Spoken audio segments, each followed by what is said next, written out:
अरे पोरं भरतीमध्ये जातात ना तेव्हा गोड वाटत. पोरं आर्मीत जातात, सीआरपीएफ मध्ये जातात.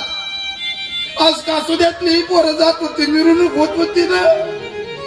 माझ्याही गावात परवा 3 पोरं झाली, आज 3 पोरं झाली. वाटत हो पोरं भरती व्हायला पाहिजे, वाटत हो पोरं पदावर गेली पाहिजे. अभियान वाचतो, गुलालाच्या थैल्या उधळल्या जातात. पण जे आईचं पोटचं पोरग 2 पैशासाठी सीमेवर उभं राहायला जात ना, त्या आईला विचारा. जे बाईचं पोरग 6-6 महिना येणार नाही ना, त्या बाईला विचारा आयुष्याचा दोरा काय असतो. आज तर या पोरांसाठी बॅन लावला जातोय हो. या पोरांच्या आरत्या सुद्धा होत आहेत. पण हे पोरं जेव्हा 6-6 महिने 12-12 महिने घरी येत नाही ना, त्यांच्या आईला विचारा काय गडबड होते जीवाची.